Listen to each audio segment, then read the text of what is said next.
Sanibonani babukeli emakhaya.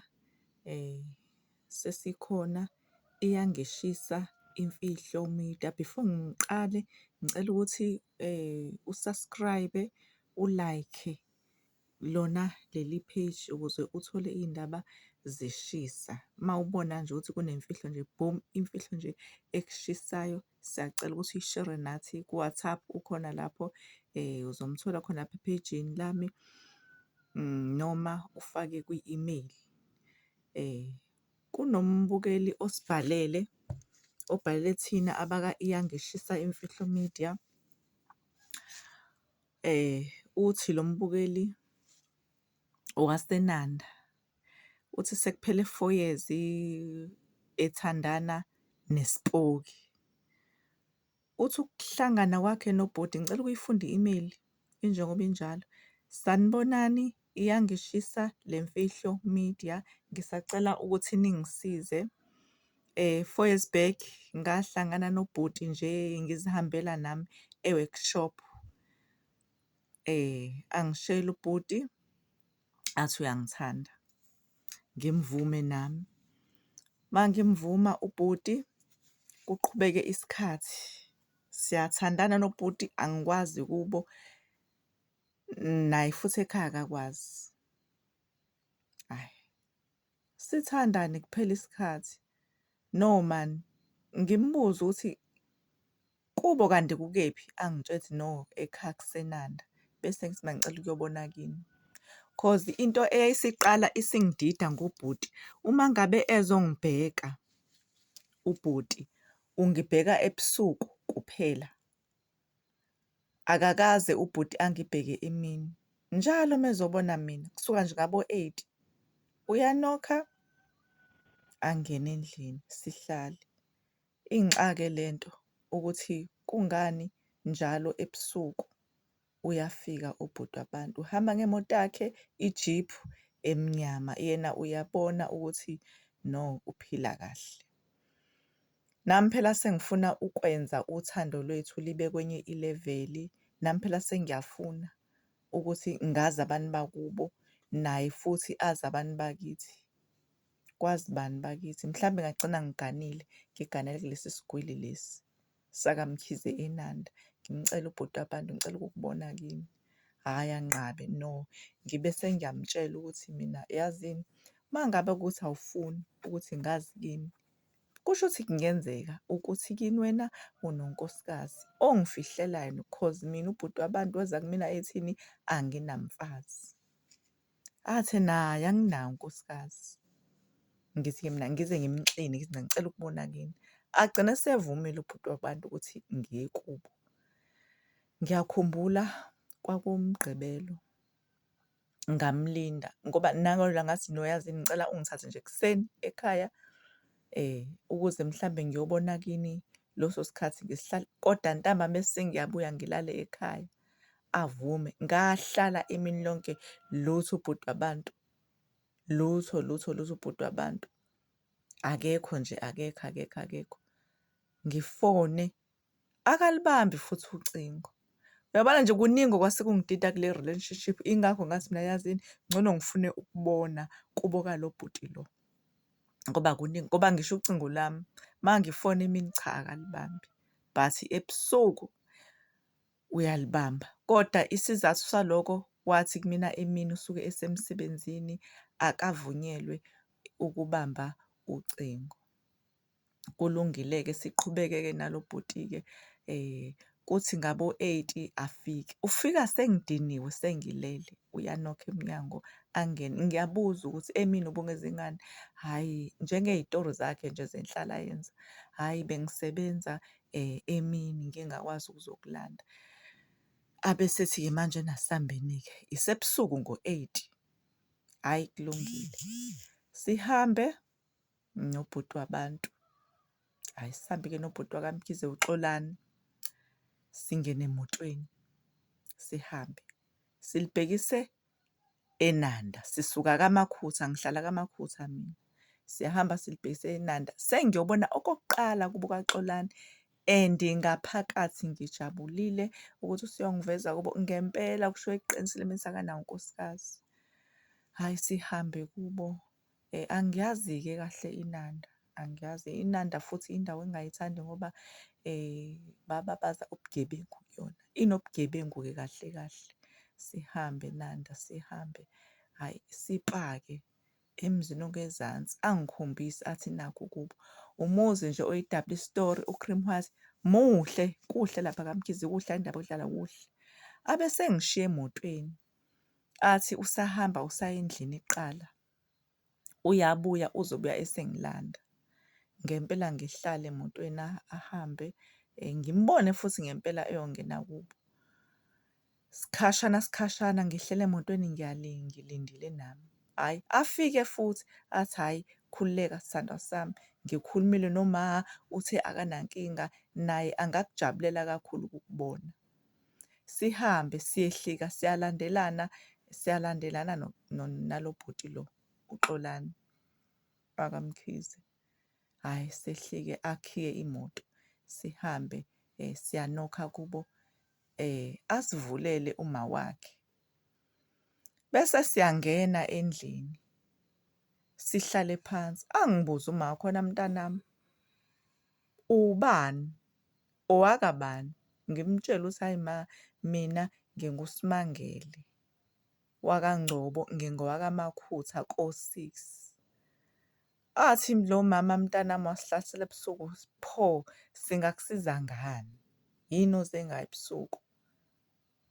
Hawu Nkosi yami, ngimangala ukuthi umama ubuza kanjani ukuthi ngize ngani ebusuku, cause uyabona ukuthi ngihamba nomuntu wami uzongi-introduce-a kubo. Bese ngiyamtshela mina umama ngithi hhayi no ma, kahle kahle ngihamba noXolani lana.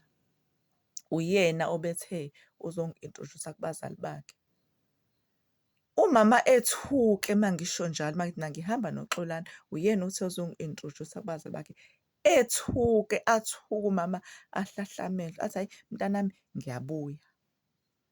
Angene ekamerweni abuye nendodana yakhe uSifiso. Eze kumina umama abuze futhi mntanami, awuchaze kahle kahle kahle uhamba ngani ebusuku? Nami phela sengiqala ukwesaba ngithi mina hhayi ma, kahle kahle lana ngize noXolani and nangu uXolani uhlela eduze kwami uthulile akaphenduli. Ngithi mina ngize ngoXolani, besize la kunini Nkosi angi-introduce la ekhaya cause kade ngangimxina ngithi ngifuna ukwazi kubo, engangikhombisi. But namhlanje-na-ke ngiye ngamxina ngempela ngathi ngicela ukubona kubo, waze wavuma. Ngibone bebhekana, babheke phansi, babheke mina, babheke phansi. Athi lo mama yazi mntanami, njengoba ubona ngishokheka, uXolani kwakundodana wala ekhaya, washona 4 years back. Ngithi mina mama washona kanjani uXolani ngoba nangu uXolani ngihamba naye la, baby khuluma naku uthi umakho washona. Athule uXolani, athi aphendule uma Xolani, athi uXolani angimboni endlini, uphi? Ngimkhombe ngithi nangu uXolani, ngimkhombe eduzane ngithi nangu. Athi uma Xolani wemntanami, akho uXolani la endlini. uXolani akekho uXolani la endlini. uXolani washona engozini yemoto 4 years back. Into ezokusiza njengamanje, ngizothumela umntanami lo ukuthi akugodukise njengamanje kini kaMakhutha. Hhayi ngithi mina ngeke ma, nangu Xolani khuluma phela nawe. Nangu uXolani mina ngiyambona mina uXolani la eduze kwami, akafuni ukukhuluma.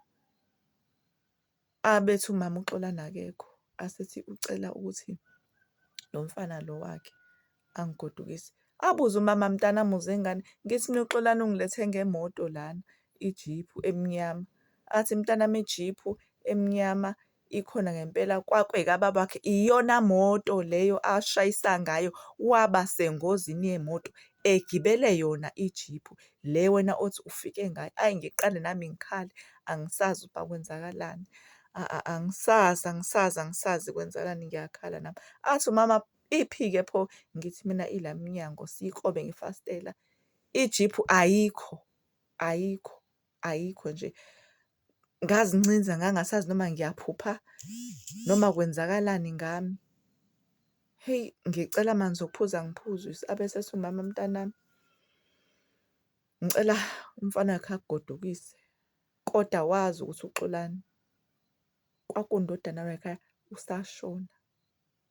Bese ngicela ukubuza ukuthi benixhumana kanjani noXolani? Ngithi mina ma, ubengifonela athi ngicela ukubona inamba, ngimkhombise. Athi cha bandla inamba eyakhe ngempela uXolani, kodwa kuyikona ukuthi akasekho. Angithathe-ke lo bhuti wakhona-ke angigodukise ngiye kaMakhutha ekhaya. Kusuka ngalolo langa angiphindanga ngaba right. Ngagula nje ngangaba right. Manje ngibhalele iyangishisa imfihlo media ngoba ngifuna ngempela usizo. Angiphindanga ngaba right. Ebusuku mangilele lo Xolani lo unokha kayi-1 angikakavuli nokuvula sengiyamona usengaphakathi endlini. Ngiyambona nje mangithi hamba kuthiwa washona, uthi no angishonanga mina, angishonanga. Uhlupha ukufika zonke izinsuku zonke sengizamile ngahamba abantu abasiza ngemithi banginikeza into zokuchela, bathi angichele ngiyachela, abanye bathi gquma phalaza, ngiyagquma ngiphalaze. Umehluko awukho, njalo ngo-8 kuya ko-9 uyanokha uXolani. Ngithi ngingakavuli uXolani usengaphakathi endlini, kushisa endlini. Kumanje emzimbeni nginey'londa umzimba wonke, sengizamile ngihamba iy'bhedlela angikutholi ukusizakala. Ngiyacela ngibhalele nje iyangishisa le mfihlo media. Ngisekhaya ngisanda kuphuma esibhedlela ngilele phansi. Ngicelile futhi ukuthi ngibe u-anonymous. Ngilele phansi esibhedlela angikho right, bengisanda kuphuma esibhedlela. Ngithi ake ngibhalele ku-page iyangishisa le mfihlo media ukuze ngithole khona ngishere isitori sami, mhlampe ngingathola ukusizakala, angazi. Ngiyabonga kakhulu. Balalela emakhaya, iyona-ke i-email esiyitholile la. Ngiyacela ukuthi nikhomente la ningakhomenta khona, Nkosi yami. Yaze ya-serious inkinga yasisi bakithi, yaze ya-serious inkinga yakhe, Nkosi yami. Ngiyacabanga nje, yabona enye into uma ungayithatha uyifake ey'cathulweni zayo, uyacabanga nje sekuwena ohlutshwa isipoki zonke iy'nsuku nale sipoki esifika wena usuyagula, usuney'londa ngoba usuthi usehambe bonke abathandazi. Uthi nje akasizakale sidalo. Uthi usezamile wahamba iy'nyanga, uthi lutho akasizakale nangoXolani uyawa ebusuku. Balaleli, ngiyacela ukuthi nifake amakhomenti, ngiyacela ukuthi ni-like ni-subscribe leli page, nifake amakhomenti lana. Mhlampe khona la nazi khona mhlawumbe umuntu ozosiza usisi, angazi Nkosi yami, but ngiyacela ukuthi ni-like, nikhomente, niphinde futhi nishere isitori up until usisi wabantu, Nkosi yami, asizakale futhi udaba lakhe sizolulandelela sibone ukuthi uyakuthola nokusizakala. Sizolulandelela ngoba khona vele abantu, ngiyazi ukuthi ngale nkathi lisherwa lolu daba, khona vele abantu abazosithinta eceleni. Inamba yami ikhona lapha ephejini. Nawe uma ubona ukuthi kunalento le esenhlizweni, isitori sakho nje senhlizweni yakho ofisa ukusishera, nandi inamba lapho eskrinini, nandi futhi i-email address yami. Ngiyabonga.